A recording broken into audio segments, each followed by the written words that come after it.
Hello. Hello! Pangalan po ng dakilang Panginoon Jesucristo, isang mapagpalang araw po sa bawat isa. Nandito po tayo sa patuloy na gawain kung saan una, pinalap natin kanina ang pananalangin at tayo nag-iisa upang sa ganun, anuman ang ating mga kahilingan, kasalanan man, naghihiling natin ang tawag sa Diyos, at anuman ang ating mga kahilingan, makigaan natin sa pamamagitan ng pananalangin. At ito naman ikalawa, ito naman yung bahagi na kung saan ang Diyos naman ang nakikipagsalitaan sa ating sa pamamagitan ng tinatawag na Ebanghelyo.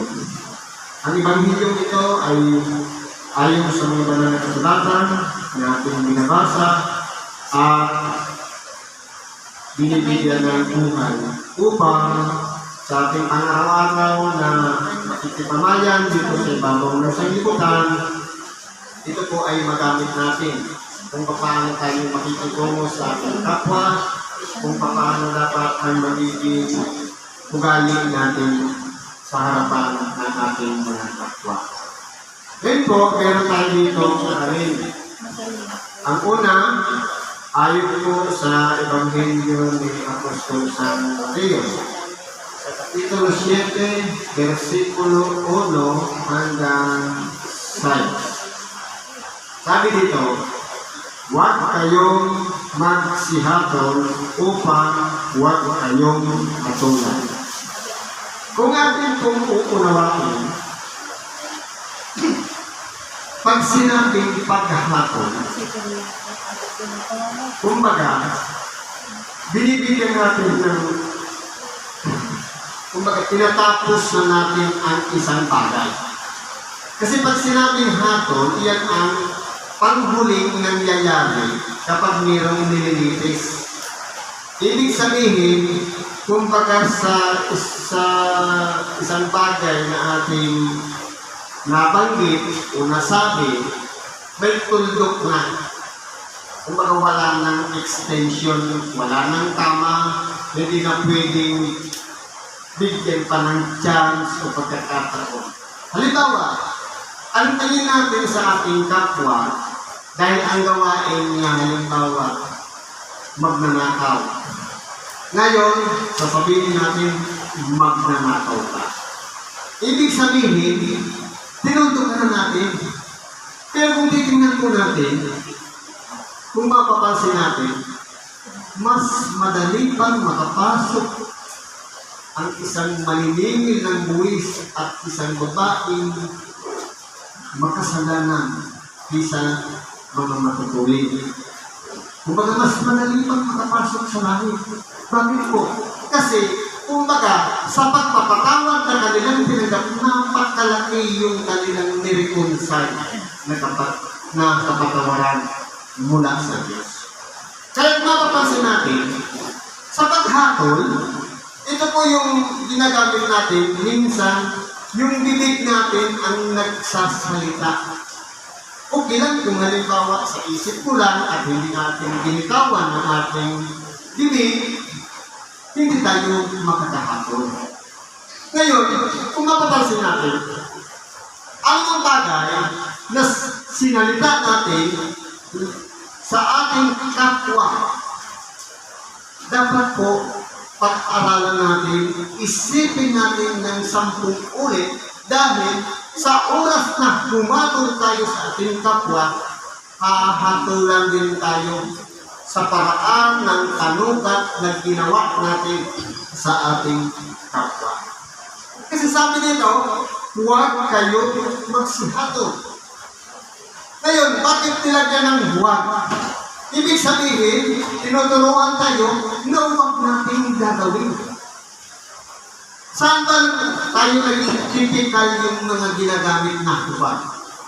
Kung mapapansin natin, sa 10 utos, ilang beses ginamit ang huwag. Huwag kang magnanakaw, huwag kang magnananya, huwag kang sasaksi sa di katotohanan, huwag kang iimpot. Lahat ng yan, isa lang ang pinanggalingan, ang Diyos. Pero nung bumabati ng ating dakilang Panginoong Jesucristo, meron din siyang utos na sinasabi, huwag kang humatol. Bakit po? Kasi sa oras na ginawa natin ang paghatol sa ating kapwa, sabi dito, upang huwag kayong hatulan. Ibig sabihin, anumang bagay na ginawa natin sa ating kapwa, nagbabounce lang. Hinatulan natin na masama ang ginagawa ng ating kapwa, pero yan po ay bumabalik. Ibig sabihin, kumpara, sabi nga, meron nga ako nabasa dito. Pansinin natin na. Sabi dito sa Lumang Tipan, kung paano mag-alaga ang Diyos sa kanyang mga minamahal. Sabi dito. Halimbawa, may isang babaeng bako o ulila na binuwaan ito. Sabi dito. Huwag mong papagdalamhatikin ang sinumang babaeng bako o ulila. Bakit? Kung iyong dalamhatiin sila sa anumang paraan at sila'y tumaing sa akin, ay walang pagsala na aking didinggin ang kanilang mga dahil. Ibig ko pala sabihin, ang paghatol ay isang parte na tinatawag na pagdalamhati. Kasi, siyempre, magbibitaw tayo ng salita, tatanggapin naman ng talingan niya. Ang tingin niya sa sarili niya, mababa. Kaya parang natin dinadalamhati. Pero ito po ang nagtatakot. Dahil yung hinatulan natin, paano kung mali pala yung pamamaraan ng paghatol natin, akala natin tama yung sinabi natin, kung mga dinastify na natin, na mali yung ginawa niya, pero siya'y nagsisi at pinakinggan ng Diyos ang kanyang daing at lalangin, babalik po sa atin ang ginawa natin. Dahil po, kasangka na niya ang Diyos. Kaya po, tayo pinag-iingan sa bawat salitang lalabas sa ating mga bibig upang sa ganon, hindi natin magawa ang maghusga, ang maghatol, tutundukan natin ang buhay o masamang gawa ng ating kapwa para hindi po siya bumalik sa atin. Sabi nito, sapagkat sa hatol na iyong ihahatol ay hahatulan tayo. Ibig sabihin, kukupyahin lang kung sa paano yung sistema ng paghatol namin. Halimbawa, nakapag-uhos ka tayo dahil merong saksi o may magpapatunay. Pero kung yun pala ay chismis lang at kwento-kwento lang, tapos nakapagsalita tayo ng masama sa ating kapwa, ibig ko palang sabihin, bumabalik po yan sa atin. Hinahatulan naman tayo sa paraan na kung paano natin sinalita, meron din ibang taong gagamitin para magsalita naman sa atin. Kaya po, pinapag-ingat tayo dito. Dahil at sa panukat na iyong isusukat ay susukatin kayo. Kung mapapansin natin, kung ano yung taas, halimbawa, sukat ng taas, o lalim, metro man yan o pulgada. Kung papaano ang level, sabihin na lang natin level, na natin tayo mag-numero. Ano ang level na ginawa natin paghatol sa kapwa, kapantay lang mo ang paghatol sa atin. Kaya kung mapapansin natin, dito sa aral na ito na itinagkano ngayon, meron ba kayang merong sukatan? Kaya kung mapupwede, i-apply natin yung what. Kung pupwede, dahil itinuturing natin ang ating kapatid na kapwa, dapat ibigin natin ang ating kapwa. Pag-ibig na lang itong isutin natin. Halimbawa, siniragan na po, i-pray natin siya. Sinaktan tayo. Ipanalangin pa rin natin siya. Kumbaga, isusurrender natin siya sa Diyos. Baka sakaling magbago at magbalik loob. Huwag na tayong pagmula ng isang bagay na makapagsalita pa tayo ng masama para sa Kanya. Kasi po ang paghatol-tol, kumbaga wala na yung Diyos. Paano kung nagsisi siya? Paano kung nagbalik loob sa Diyos? Binago ang kanyang buhay, babalik sa atin ang anuman sinalita natin sa atin. Sabi dito, at bakit mo tinitingnan ang kuwit na nasa mata ng iyong kapatid? Ngunit hindi mo pinapansin ang dahilan na nasa iyong sariling mata. Halimbawa, nakikita natin yung diferensya ng ating kapwa. Kasi pag sinabing kuwing, maliit lang siya. Nakita natin yung kuwing sa mata. Pero yung dahilan na mas malaki pa sa sarili nating mata, hindi natin makita. Pag sinabing dahilan, takip yan sa buong mukha. Yun pala yung nakaharang. Pero yung diferensya, maling ginawa ng ating kapwa, nakikita natin. Sa totoo lang po, ang bawat tao, mayroong dalawang side. Mayroong good side at mayroong bad side. Tayo ng mga tao, papaano tayo nakapaghahakot? Halimbawa, sa pag-check na lang ng test paper, ang binibilang X, hindi naman check. E paano kung may nalagtawan? Sa ginawang kabutihan ng kapwa, hindi po yan napapansin. Pero yung mali, halimbawa, palagay na lang natin sa arithmetic. Sabi na, 2 times 2 equals 4, 2 times 3 equals 6, 2 times 4 equals 8, 2 times 5 equals 11, 2 times 6 equals 12. Hindi ba napapansin agad natin yung mali na 11? Ganun po kaliksi ang utak natin. Sa makatuwid, ang utak natin, nagkamanage yan sa mga mali na nakikita sa ating kapwa.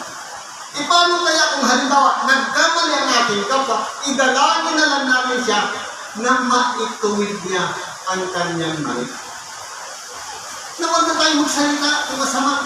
Nagkamali ka na, para pang inapakapakan natin. Parang ninyurakan natin. Parang binadown pa natin. Anong tingin natin sa ating sarili? Matuwid na ba tayo? Malinis na ba tayo? Karapat-dapat na ba tayo sa harapan ng Diyos? Sabi nga, mas maigi pa, ipalagay na lang natin sa ating sarili na tayo'y kabilang sa isang makasalanan. Bakit po? Sabi ni San Juan, kung sinasabi ng isang tao na siya'y walang kasalanan, siya ay sinungaling. Ibig sabihin, ako ay naman na may kasalanan tayo. Kasi pwede tayo magkamali, pwede tayo magkasala sa pananalita, sa paggawa, sa pagpapasya, sa pagtuturo, at sa pagsasalita. Kasi po, nasa kalagayan tao lang tayo. Pwede tayong mapahamak dahil sa maling interpretasyon natin, maling pananaw natin, maling pamamaraan ng ating mga buhay. Kaya po, kung may mali ang ating kapwa, sinliit man siya ng puwing. Huwag natin pansinin. Tingnan natin yung dahilan na nandyan pala sa sarili natin mga mata. Nakatakip sa dalawang mga mata. Ano ang tawag sa mga tumitingin sa diferensya ng iba? Hindi nakikita yung diferensya sa sarili. Sabi ng ating dahilan ay, ikaw na mapagpaimbabaw. Ibig ko pala sabihin, ang sino man pumupuna sa diferensya ng kanyang kapwa at hindi nakikita ang kanyang sariling mali, plastic. Ganun pala ang plastic. Pag sinabing mapagpaimbabaw, ipokrito, plastic, nakikita lang yung mali ng kapwa. tayo maging plastic sa harapan ng ating dakilang Panginoon. Kapag may mali, sis, alam mo kanina mali yung sinabi mo. Baka pwede mo ito eh. Mas naigi pa yung salita na kung halimbawa, hindi pa nakikinig at hindi niya tanggapin ang mali niya, idalangin na lang natin siya baka sakaling ang Diyos ang gumawa ng paraan para maguhin yung pananaw niya. Kasi po, kung mapapansin natin, sa panahon ngayon, dati, isa lang ang paraan ng paghatol. Bibig lang, ngayon pati kamay kasama ka rin. Bakit?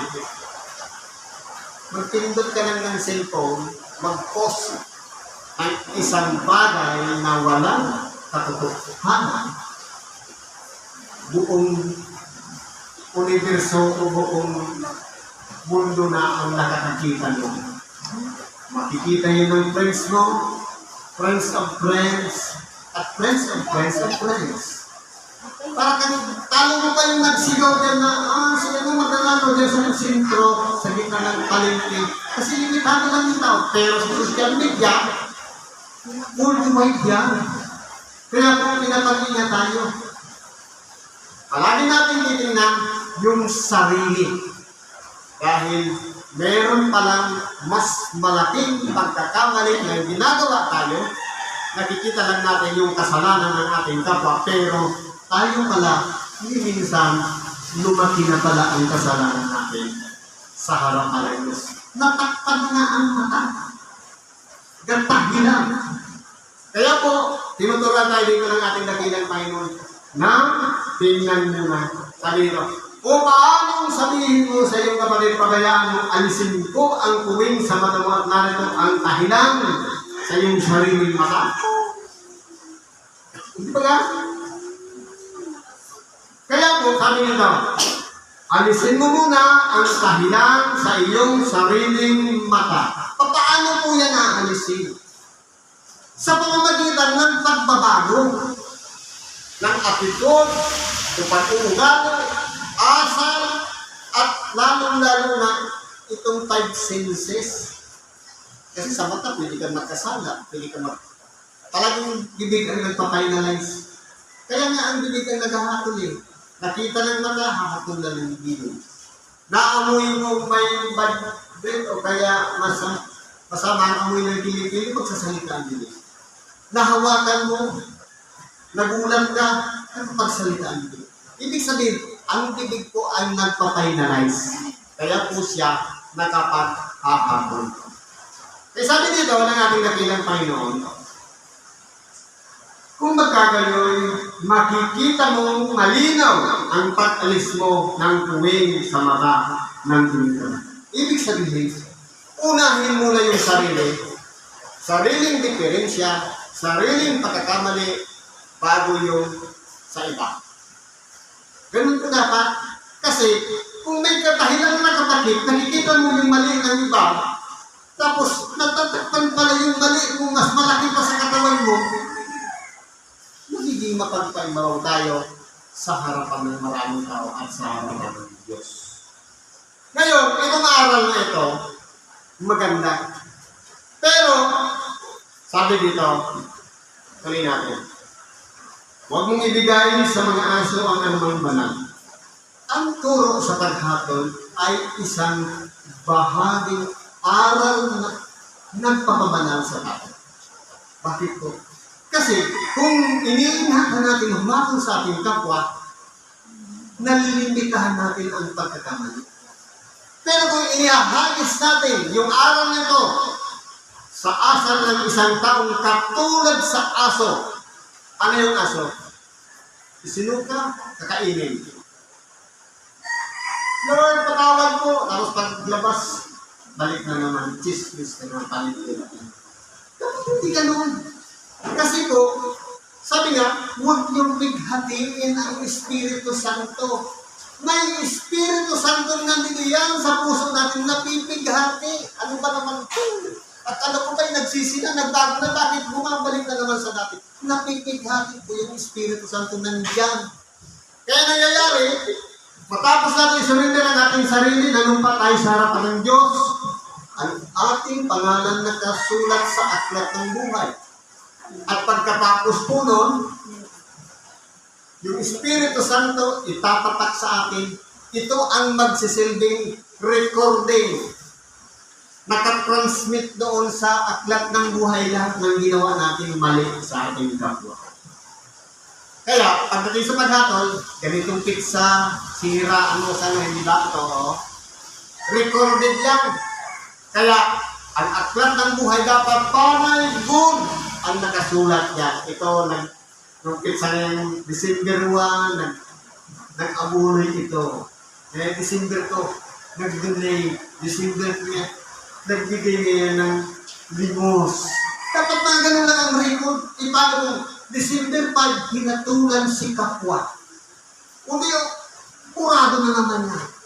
Paano kung ang reglamento, correct minus wrong, mas marami yung maling ginawa natin. Sayang yung pinagpagura natin gawang mabuti. Mawawala lang dahil mas marami para tayong ginagawang hindi mabuti. Kaya po, ang pagtuturo ng paghatol ay isang banal. Ngayon sabi, huwag mong ibigay sa mga aso ang anumang banal. Iihagis man ang iyong mga perla sa harapan ng mga baboy. Ano ang ugali ng aso? Sabi ko kanina, isinuka, kakainin. Ang baboy, pinaliguan na, pinatawad na, balik na naman sa pusalit. Ngayon, kung ganyan ang attitude ng tao, kahit turuan natin, nasabihin natin, huwag kang humatol, hahatol at hahatol lang. Ang mangyayari niyan, sabi dito, baka yurakan ng kanilang mga paa at mga balik at kayong lapatin. Yan po ang pinaka-ugali talaga ng tao. Ang isang tao na tinuturo ang ituwid ang kanyang buhay, palagi po yung bumabalik para lapatin tayo. Kaya ang lumalabas yan, na nagtuturo ng mabuti, siya ang masama. Kasi po, ang ugali kasi nandito ka usap baboy, at ugaling aso, na plastic din. Pagkunwari lang yung pagsisisi, pero deep inside, hindi naman talaga siya nagsisi. Nagbago nga ng kanyang ugali, pero panlabas lang. Pero pag malayo-layo na sa'yo, balik na naman sa dating gawa. Dapat po, hindi tayo gano'n. Kundi, tingnan natin ang ating sarili. Ano ba tayo sa harapan ng Diyos? At ang Diyos ba, si Kristo, ano siya sa buhay natin? Kung ang puso natin, isinurrender na natin kay Kristo, dapat hindi na tayo ang nabubuhay sa ating sarili, kundi si Kristo na. Kaya kung mapapansin natin, ang mga lingkod ng Diyos ay kinakailangan maging huwaran sa loob ng simbahan. Bit-bit natin ang salita ng Diyos na ibinabahagi ngayon, pag-uwi natin sa tahanan, i-share din natin sa ating mahal sa buhay. Kung gusto natin silang maligtas, una muna, tingnan muna natin ang ating sarili. Kasama ba ako sa maliligtas? At ligtas na ba ako? Pag sinabing maliligtas, future, pwede pang mabago. Pero yung ligtas na, ibig sabihin niya, sure na sure. Dapat, makahikaya tayo ng mga mahal natin sa buhay. Sabi nga ni Apostol Pablo, huwag kang padaig sa masama, kundi daigin mo ng mabuti ang masama. Ito po kasi yung katawan natin, ito yung naghihila sa atin para sa kapapahamak natin. Pero, yung kaluluwang buhay na umaasam ng buhay na walang hanggan, kapag nahihikayat at nagiging mas priority ang kita ng laman, papunta sa pagbagsak naman ng ating kaluluwa doon sa kapahamakan. Kaya, pakasya sa atin natin ang ating sarili. I-energize natin yung espiritong tinanggap natin kasama ng sarili natin espirito. Sa pagkatuwid, meron tayong espirito, kasama ng isa pang espirito, ang kapangyarihan ng Espiritu Santo. Ito ang magtutuwid sa atin para mas higit natin masunod ang nais ng Espiritu Santo at hindi ang sarili nating kalooban. Kung yan po ang mangyayari, ang iiral po niyan, puro na lang love, pag-ibig sa kapwa. Kaya, ang kabaliktaran ng paghatol, inalangin na lang natin ang ating kapwa. Magpatawad at ipagkalog sa kanila ang karapat-dapat. Walang iba. Ibigin ang kapwa katulad ng iyong sarili. Kung ano ang trato natin sa sarili, ayaw natin nasasaktan, ayaw natin naiinitan, hindi paliguan tayo. Kung naliligo tayo, ayaw natin na uuhaw, umiinom tayo ng tubig. Ayaw natin na bumutom, kumakain tayo. Kung lahat ng iyan ay ginagawa natin sa ating sarili, ganun din ang gawin natin sa ating kapwa. Ibigin ang kapwa katulad ng pagtrato sa ating mga sarili. Sa mga katuloy, iyan po ang magpupuno para makapag-ingat tayo na hindi tayo pumatol sa ating kapwa. Siguro po hanggang dito lang, pag-ibagin natin sa oras ito, salamat sa Diyos.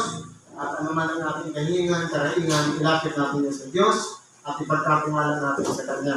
Sa ngalan ni Kristo Jesus, salamat at mapagpalang araw sa bawat isa.